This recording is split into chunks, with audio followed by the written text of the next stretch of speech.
So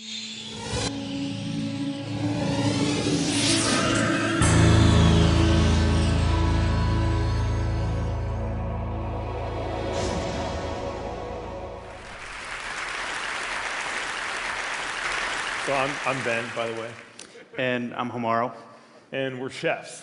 So when Moto opened in 2004, people didn't really know what to expect. A lot of people thought that it was a Japanese restaurant, and maybe it was the name, maybe it was the logo, which was like a Japanese character. But anyway, we had all these requests for Japanese food, which is really not what we did. And after about the 10,000th request for a maki roll, we decided to give the people what they wanted. So this picture is an example of printed food, and this was the first foray into what we like to call flavor transformation. So this is all the ingredients, all the flavor of a standard maki roll printed onto a little piece of paper. So our diners started getting bored with this idea, and we decided to give them the same course twice. So here we actually took an element from the maki roll and took a picture of a dish and then basically served that picture with the dish. So this dish in particular is basically champagne with seafood. The champagne grapes that you see are actually carbonated grapes. A little bit of seafood and some creme fraiche, and the picture actually tastes exactly like the dish. But it's not all just edible pictures. We decided to do something a little bit different and transform flavors that were very familiar. So in this case, we have carrot cake. So we take a carrot cake, put it in a blender, and we have kind of like a carrot cake juice. And then that went into a balloon frozen in liquid nitrogen to create this hollow shell of carrot cake ice cream, I guess. And it comes off looking like Jupiter's floating around your plate. So yeah, transforming things into something that you have absolutely no reference for. And here's something we have no reference to eat. This is a cigar, and basically it's a Cuban cigar made out of a Cuban pork sandwich. So we take the spices that go into the pork shoulder, we fashion that into ash. We take the sandwich and wrap it up in a collard green, put an edible label that bears no similarity to a Cohiba cigar label, and we put it in a $1.99 ashtray and charge you about $20 for it. Delicious. That's not it, though. Instead of making foods that looked like things that you wouldn't eat, we decided to make ingredients look like dishes that you know. So this is a plate of nachos. The difference between our nachos and like the other guy's nachos is that this is actually a dessert. So the chips are candied, the ground beef is made from chocolate, and the cheese is made from a shredded mango sorbet that gets shredded into liquid nitrogen to look like cheese. And after doing all this like dematerialization and like reconfiguring of these ingredients, we realized it was pretty cool because as we served it, we learned that the dish actually behaves like the real thing, where the cheese begins to melt. So when you're looking at this thing in the dining room, you have the sensation that this is actually a plate of nachos. And it's not really until you begin tasting it that you realize this is a dessert, and it's just kind of like a mind ripper. So we had been creating all of these dishes out of a kitchen that was more like a mechanic shop than a kitchen. And the next logical step for us was to install a state-of-the-art laboratory. And that's what we have here. So we put this in the basement, and we got really serious about food, like serious experimentation. One of the really cool things about the lab, besides that we have a new science lab in the kitchen, is that with this new equipment and this new approach, all these different doors to creativity that we never knew were there began to open. And so the experiments and the food and the dishes that we created, they just kept going further and further out there.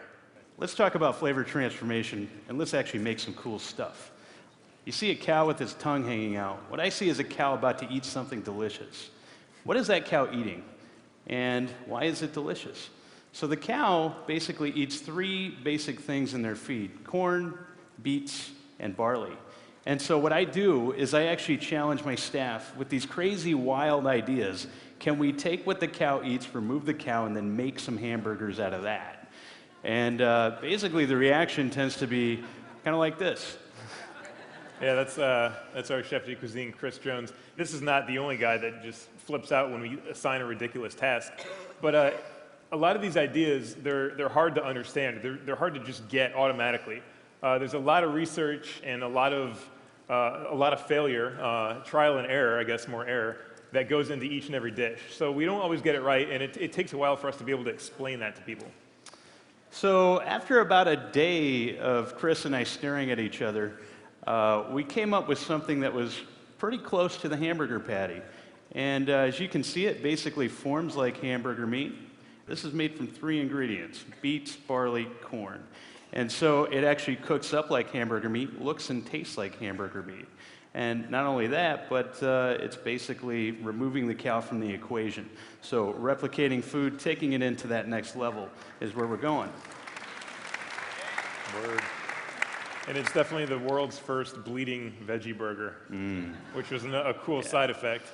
And a miracle berry, if you're not familiar with it, is a natural ingredient, and it contains a special property. It's a glycoprotein called miraculin, a naturally occurring thing. It still freaks me out every time I eat it, but it has a unique ability to mask certain taste receptors on your tongue, so that primarily sour taste receptors. So normally things that would taste very sour or tart somehow begin to taste very sweet.